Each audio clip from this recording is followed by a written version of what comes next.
Hello and welcome back to Camel Finance. I'm your boy Camel, and today I want to cover China and its lockdown and its food shortages. So this has had minimal coverage until the last few hours in mainstream media in the UK. People have been aware of Shanghai being in lockdown with a full 26 million people forced to stay in their home 24/7. So this is not like we had in the UK and other places around the world over the last couple of years, whereby you are allowed to go out for essentials, medicines, food, so on and so forth, or even during stipulated hours with curfews. Instead, this is a full-scale 24/7 lockdown where they are literally getting arrested if they are caught outside of their house.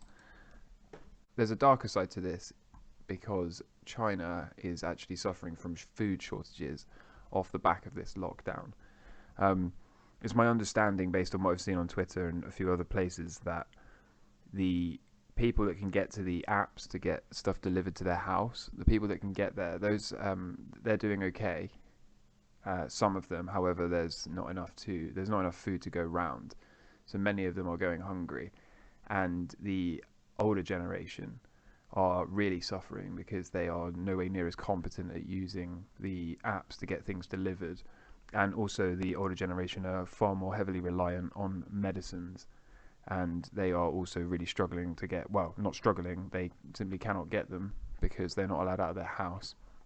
This channel has already covered this in a video titled "You Are Not Ready." I will put a card in the top right of the video for that now. There has been some coverage of the food shortage in mainstream media. You can see this from The Guardian. Desperation amid food shortages in Shanghai as COVID lockdown bites. But they are not letting on to the extent of the severity of this situation. I saw this today that one of TMG's subscribers messaged them to say, and he actually posted a video about this, you should go and check that out. But a TMG subscriber has paid $100 for 6 chocolate bars in Shanghai. This is the extent of how severe the food shortage is over there. And in the video in which he posted about this, he also said that they're paying upwards of $200 for beef. So with all this said, what we're seeing is the people in China are being forced to liquidate assets, and this is putting a lot of downward pressure on the economy. So we've had Chinese stocks are dropping more than 3% off the back of this. Also, the crypto market is really taking a hit today. We've got Bitcoin down almost 5% off the back of this as well. And this is simply very unfortunate for the Chinese. They're being forced to sell their assets into the hands of people in more fortunate situations than them. But the thing about this is it will be temporary. They can only sell their assets for so long before they are no longer holding any assets, and then we will see the bears get wrecked, in my opinion. As bad as the 4 or 5%, I imagine this might go as far as 7 or 8% today. But if you watched our prior videos, we did say that we could see a wick down to 40k or slightly below it, and then a quick recovery. So I'm not overly shocked by this price action. And if we just have a quick look at this, you can see that we haven't really done any technical damage yet. We're still just very much in this range. I mean, we're at roughly the exact same price we were all the way back at the start of the year. So we've been below that significantly. We've been a bit above that, and we are really just right around the mean. So there's no reason to be too concerned about this. I really do feel empathetic towards the people in China, because they are having to rapidly liquidate their assets in order to try to put food on the table, or to try and even get hold of food. So that is a really nasty situation, and I do encourage you to watch the video we put out a few days back if you haven't seen that already, called "You Are Not Ready."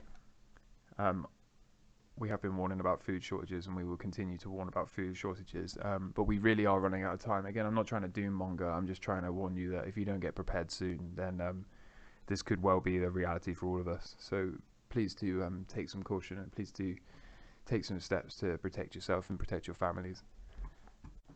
And so, rounding off with a bit of positivity in amongst all this darkness, Strike has announced that it's going to be rolling out the layer 2 solution Lightning Network, which will allow for free or nearly free transactions on Bitcoin, and for them to be instantly settled. And this is going to be something we'll be seeing much more of over the coming year or two. So we are seeing the likes of Walmart and McDonald's going to start accepting Bitcoin via the Lightning Network. This is absolutely game changing for Bitcoin, because we are now going to be able to settle things for free or nearly free over the Lightning Network in an instant or a near instant. You can see here that all the list of companies that are going to be adopting the Lightning Network and this layer 2 technology in order to be able to settle their transactions via Bitcoin. So this is really important for a number of reasons. First of all, this takes back some privacy that has been stolen from us over the past couple of years. If you use cryptocurrency like Bitcoin and settle it on the Lightning Network, then you can have a layer of anonymity about your transaction, a layer of privacy that you just don't get with credit cards or debit cards when they're linked to your bank account. This is also super important because people that are critical of Bitcoin are very quick to say, oh, well, you can't buy a coffee with it because it takes up to an hour to get a confirmation of transaction, or it takes up to an hour for the actual transaction to be mined into the chain. And so this will put that criticism of Bitcoin to bed, and we will be able to settle transactions near instantly via the Lightning Network, which is built on top of the layer 1 Bitcoin protocol. Just to add to this, you can see the report that covers all these companies that are going to be adopting it. Suggests there's over 400,000 stores that will be starting to accept Bitcoin soon. So this is absolutely massive news, and is a silver lining during what seems like otherwise dark times. And so to wrap up here, our thoughts go out to those affected by this horrible situation in China. Please do take this as a lesson. If you're in a privileged enough position to be able to go and buy some extra food and stockpile it to be able to take care of your family, then please do so.